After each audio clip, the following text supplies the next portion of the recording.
Hello friends, my name is Roscoe Bindleton, and I'm traveling with my friends Poppy, Effendra, and Murtaugh to try and remove the tadpoles that are stuck in our heads. If we can't find a solution soon, we'll end up looking just like this guy. He's a mind flayer, and he's also the idiot that did this to us. In the last episode, we pretended to be helping him for two reasons. Firstly, we needed to land the tentacle canoe safely. And of course, if we didn't play along, he would have instantly turned us all into a jar of tomato paste. I had grabbed the controls because I was confident I could handle the safe landing of the ship. I got a little bit lit on fire by a red dragon. I still did a great job controlling the ship. I don't know. I guess I'm just naturally good at things.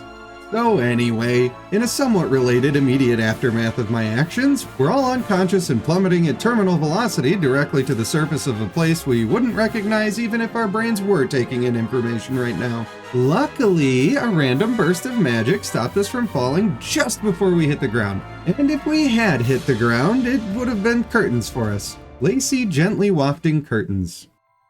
We picked ourselves up, found that lady Shadowheart, and told her straight away that the Cool Club was full. Seats taken, lady, keep it moving. Besides, my vow of chastity would be tested if I had to prance around adventuring with some random beautiful goth girl. Not that I prance. Anyway, we combed the beaches looking for clues to our whereabouts and any supplies we might be able to use. That's when we found Sluggo, our pet brain. Apparently the hive mind was pretty upset that some guy crashed their ship, but they should have just asked me about it. I would have even helped them try to find the guy. Where I'm from, we have a story called Elder Yellow.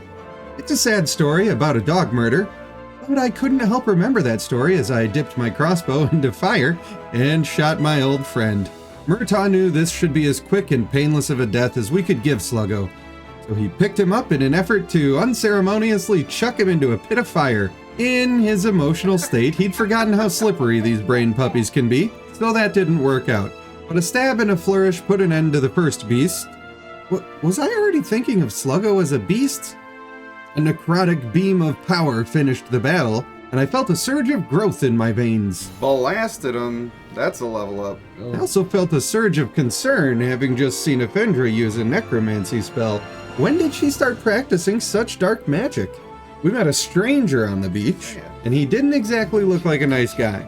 In fact, he sounded like a creep. We had enough to worry about, and wouldn't you know it, he tried to kill Effendra. However, Effendra has been around the block a time or two, so she whispered the magic words, ShamWow. Yeah, let's fucking go. Not I'm a wizard, bitch. I'm a wizard. And the man's hand started on fire. Harry.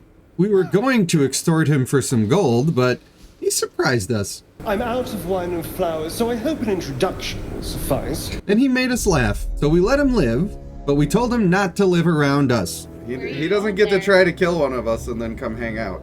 Unfortunately, he ended up in our camp anyway. Suddenly, Murtaugh. A mind flayer. I found a mind flayer. This required urgent attention. Last I knew, the mind flayers thought we were all friends, and he had some answers to questions that had been wriggling around in my head for a while. He needed some healing, so I did the job. Hold on. I'm doing it. Oh. Oh! What a mistake. What? Yeah. So... Weird. Look, guys. We've all made mistakes in the past. Sorry about that one. Probably could have used the information. I mean, the first chance I got, I was gonna kill him. Murtaugh found a portal formed in the face of a rock wall, and I immediately noticed something that I would notice many times in the adventures to come. I found a All right. portal. Murtaugh is Ancient very far sigil? away from us. I mean, should I click on the portal? It's a giant room. I think we should be together. You sure? I think I'll be fine. I feel like being together is good. Good thing to do. It's a good thing we stumbled by this portal. There was a man stuck in it, and Murtaugh really pulled through on this one. It's nice to help people, and this Gale seems alright. He promised us food, and that's all it took for us to trust a stranger in our camp. I feel like that's not enough to trust your life to someone, but we were distraught. Moving on about our business, we found a group of adventurers camping in some ancient ruins. I thought perhaps they might give us a heading towards a town, or information on the general continent, planet, or plane of existence on which we so gracefully landed. Effendra, however, hit them all with pocket sand and blinded half of them before we had even announced ourselves. This was apparently an accident. When we suggested a possible retreat, however... Should we disengage, or should we just murder? Murder. Effendra was pretty clear about her intentions. I was more okay with starting a battle than I would have been yesterday. I summoned a magical hand that I normally use for other things, and I told it to shove off.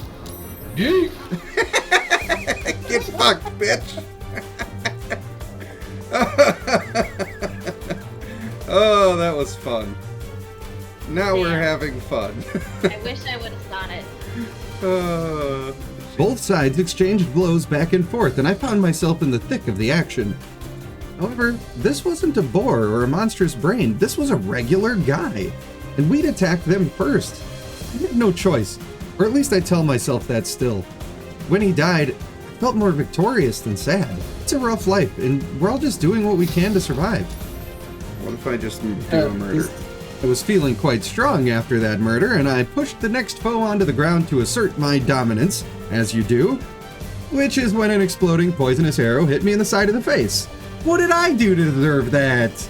Looking back, this battle showed the lack of experience we all had with combat. Outside of street fights and childhood squabbles, we hadn't taken any lives, except for Murtaugh, but I was already learning the tricks of the trade, and I was excited to get another chance You at pushing someone with a mage hand. Oh, I hit her with both still. Kill-stealing son of a... Wait a minute. Am I upset that I didn't get to do a casual murder? I'm blaming the tadpole on that one. No further questions. Finally, we had cornered the last of them. I was too tired to make the final blow, so I just played the drums at him with an angry dance. With the ruins left for us to loot, we got straight to work, and that's when I noticed a massive stone above a crack in the floor. I'm full of bright ideas, and this was one of them. We would be able to sneak in through this hole, we wouldn't have to pick any locks. I really enjoyed doing that. Just then I had a vision, like deja vu. I had a feeling there would be a riled up bandits with a score to settle. There was a big explosion and... I threw a candle at him. nice. So good! Nice. That was awesome. Oh, my God. shit. Let's fucking That was go, great. dude. It's so good. we would all end up dead. It was so lifelike. It was like I was really there and lived the whole thing. Unfortunately, Murtaugh was already in a sticky pickle, and he needed our help. The strategy was fairly simple. We would hold the choke point. Anyone who dared to get close to our line would taste steel, and anyone within our line of sight would get a spell sandwich with a side of flaming hot candle snacks. As usual, things went sideways almost immediately. Effendra had a snowball shoved up her backside, so she carefully considered passing away as a result. I pulled her up from the bootstraps, and Poppy began a vengeful rage. And raging she was, until she took an arrow to the knee. At this point, the enemy was closing in quickly. Our plan for flaming hot candle snacks was crumbled like a fine orange dust, and I knew what I had to do. It was time to put my body on the line and block the door. So I took a deep breath, stood in the doorway, and exhaled. Big bada boom. Heroically, I closed the door and stood alone against many bandits. Best decision of my life. Hold on, let me check my notes. Ah, heck. That says last decision of my life. God damn it. Ow. Murtaugh intended to spare me from death, but he couldn't get it done yet. He needed more time. Effendra and Poppy teamed up for the old Jerk Worker 9000 and left their target barely clinging to life. I would have been impressed if I had been breathing at that time. Gasping back to life left me with a great thirst for some red drink. I smashed a potion to my lips faster than you can say, goblins smell like cabbage. And then I learned about attacks of opportunity. Oh, fuck damn. me. Oh my God. Morale was a little low at this point, and desperation was setting in, but I was sure we could make it through. I'll be fine. Oh, no! Poppy once again went for a vengeful killing blow, which bought me time to help Effendra to her feet. Before we knew it, the battle was over. Oh, he had full health. We were ready for a nap. Jeff, you need to finish him. But first we had a quick talk about strategy. Jeff, you played with so much fire! Yeah, but I just did it with a 1d12 fucking maneuver. You're playing a raging barbarian while playing a spellcaster with no health and no rage. Listen, that spell was fucking worth it. That spell was worth it. In camp, I decided to take off my shirt and admire my abdominals. You don't normally think about reptiles having sweet abs, and I don't like to brag, but I would call those sweet abs. Who had a goblin in their inventory? I did. You had a goblin in your inventory? Yeah. Because there's just a goblin core slag here. Once again, I was left questioning Effendra's motives. Returning to the ruins, we found a locked door, and since I had found a key... Okay. Or That works. Murtaugh can do that. I had a key as well. He asked a few questions. which led us to a room full of opulent chests and massive doors. But these doors wouldn't fail at the slightest mighty swing of an axe. Poppy was pleased. Oh, yeah. Let's fucking go. Look at this fucking road, buddy. Yay, I got to do something. Until we walked into the next room and found corpses lining the floor. Surely there's nothing to fear from dead men. I found a super secret switch next to a suspicious recess in the wall. I wanted to press it, but Waiting for Murtaugh. Murtaugh was not with us. My pattern recognition is tingling. And they're coming to life! What in the mother of... I was swiftly served a blast of ice I didn't order, and I was furious. I brushed off the attacks and critically struck the body before me. Nobody makes Roscoe Bindleton feel an unwanted cold breeze! Fendra was equally offended by the audacity of these barely functioning corpses. It's like they think they're people. He lit one up with a lightning strike of great power, and at this point we knew that this battle would be trivial compared to what we'd seen by now. In the hidden room, we found a necklace that let us speak with the dead. Fendra was very interested in that artifact. Poppy continued to loot the surrounding areas as Murtaugh did the unthinkable. He opened the hidden sarcophagus after we just finished fighting undead. Seems like a terrible, awful, and horrible idea, and we will surely all perish right about... Of course he's friendly. Gods, I see what you do for other people, and I want that for me. We have met, and I know thy face.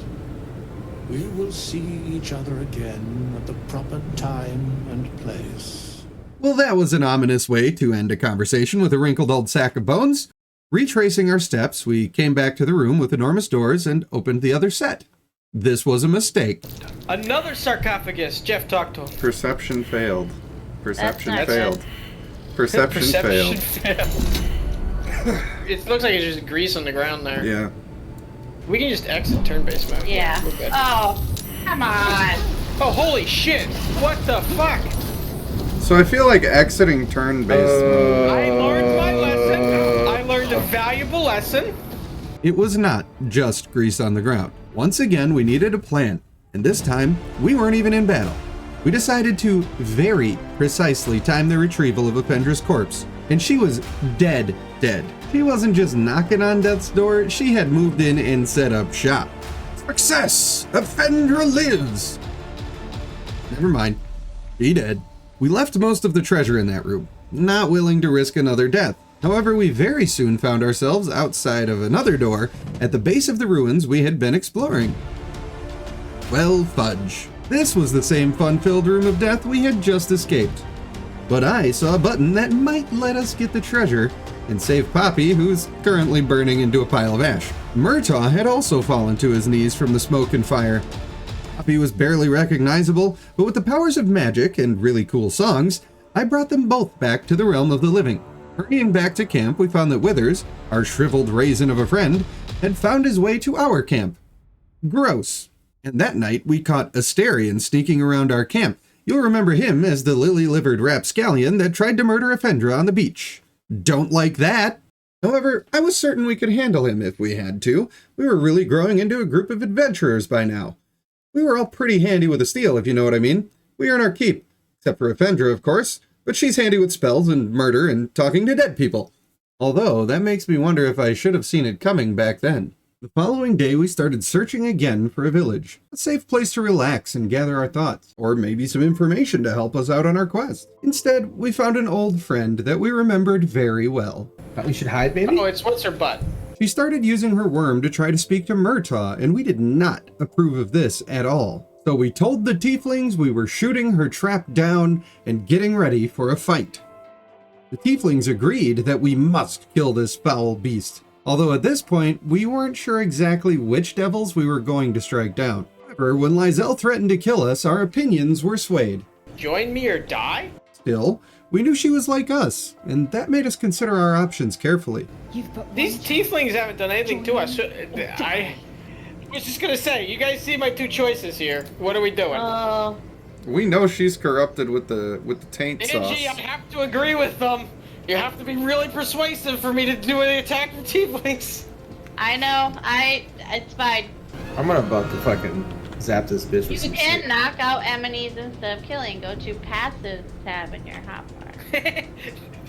Or are we gonna do irreversible damage to our campaign? Put her in the ground. She had the knowledge of how to use her brain worm to talk to our brain worms.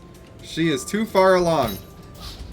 She is much too far along. The tieflings started slinging arrows before we'd even finished our thoughts. Fendra was quick to secure the killing blow. This wasn't a fight, it was a slaughter. I felt nothing, except an urge to gather more information from our devilish accomplice.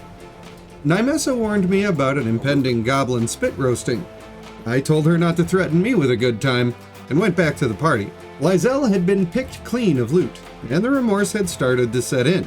A conversation about resurrection took place that should probably be kept secret for the rest of time. Yeah, just revive her. Use the scroll on her. Bring her back.